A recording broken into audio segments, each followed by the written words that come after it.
Yo, what's up? I'm Criss Webber, and welcome back to my Fab Five. Now, what this is my favorite players of all times that played for each team. Now, of course, they have to be in their position. The one man, the point guard, the two guard, the three guard, and we'll let you throw in the sixth player just for argument's sake. Now, before we get started with today's show, let me introduce you to my man on the ones and twos, none other than my man Shaquem. What's up, baby? What's good, C-Web? Everything good? Everything good, baby. Man, it's good talking ball with you, baby. Hey, man, it's the summertime, man. Hey, New York, I know y'all got like the cages. You used to go out and hoop.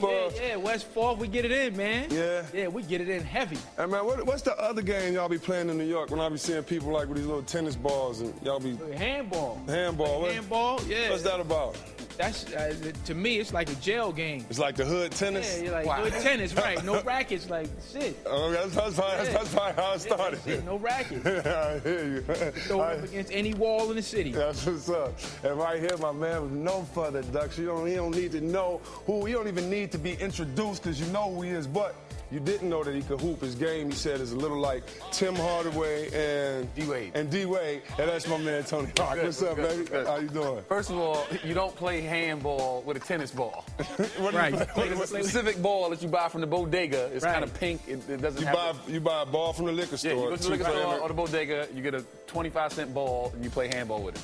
You don't play with a tennis ball. Wow, so that's what they do in New York for fun. In the hood, yeah. It, yeah. Or a stoop ball. You play stoop ball? Right, scoop ball or scoop ball. Stoop. You just throw the ball against the stoop. And catch it. Yeah. If it bounces once, it's 5 points. If it goes up, you can catch it. Right. You can hit a home run out. You go in the street, you good.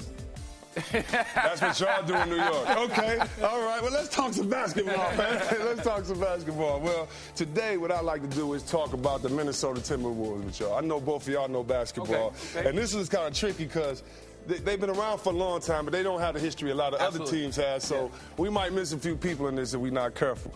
But to start off, my point guard on this team, the number one guy I have, my one man, is none other than Terrell Brandon. Great pick. Over Sam Cassell? Great pick. Yeah, Terrell was there a little bit longer. He was more consistent. That's when he really was in his prime. Yeah. Man. So I'm going to give it... At one point, he was the best point guard in the league, right? Yeah, at one point. Yeah. At one point. Best point guard in the league. Now, you know what? We forgot Stephon played for them there his rookie year. Word. Stephon did play. Nah, I would keep it. I'm gonna keep Terrell. I didn't think about that. At my two, this is my homie. He was my boy that brought me into the game. He was my veteran. I think, you know what? No, I'm going to put him at the three. Let me change that. My two, J.R. Ryder. J.R. Ryder. Absolutely. Yeah. I forgot about him earlier, baby. I'm going to put J.R. Ryder and Isaiah Ryder.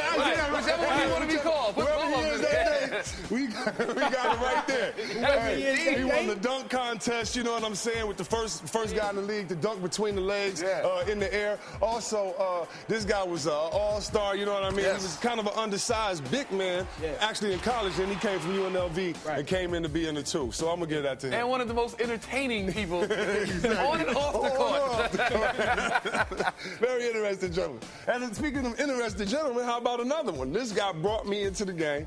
He was my veteran that introduced me to the game at Golden State.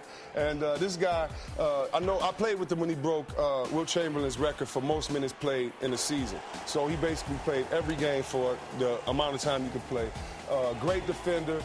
And when he went there, along with your boy Sam Cassell, is really when they went to that level to get to the conference finals. And that's my man, Latrell Sprewell. Okay.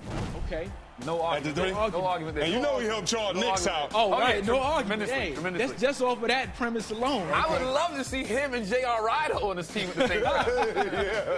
A lot of planes. Very entertaining. A lot of flights, man. Very entertaining. All right, now at my four, KG. Hands down. He's the best player that ever played for this organization. It's going to take someone at least 20 years to break his record, 30 years to break his record. He came in with so much pressure. You got to realize he came in at 17 years old, straight out of high school. The way his body is, he's very strong and wiry, even though he's skinny. But when we all come into the league, we're really skinny. Right. And he came in skinny, and we're playing against older guys, and he stuck with it, kept his head in the game, and turned to be one of the best players in the game, and my favorite player in the NBA. Came into the league straight out of high school and to organization that was up and coming, that didn't have any history. So building history for that entire organization. You're right. He actually, a class act, never complained about all the years of losing in Minnesota. And that's why, for real, just because of that, I know I couldn't have did that. I don't know if you could have been there and losing and complaining with other people trying to get you to play, but I would have said something like, and it's freezing in Minnesota. Oh, man. And it's cold. I gotta lose, and I gotta go home in the cold. I gotta go home in 20 below. Go watch Prince after the game. That's all you can do. Now, that's good, though. I wouldn't mind that, but you gotta have something else to do. Now, my last one goes to a player that played there, and KG said that he embodied the spirit of that team. And there's so many players that I'm missing. Al Jefferson, Sam Cassell. But on this, I'm going to put my man Malik Sealy. Oh, yeah. You know, his jersey hangs down the Raptors along with KG's one day. Yeah. Sam Mitchell's another player that played there so long, but Malik Sealy was a very special guy. The guys in basketball, out of basketball, and I just think, you know, that he needs to be that person there. Definitely. Yeah. Cool? Yeah. Hey, there it is. You heard it from us, the Three Stooges. That's what it is, the Minnesota Timberwolves. They all right. Holla at your boy. Holla at us.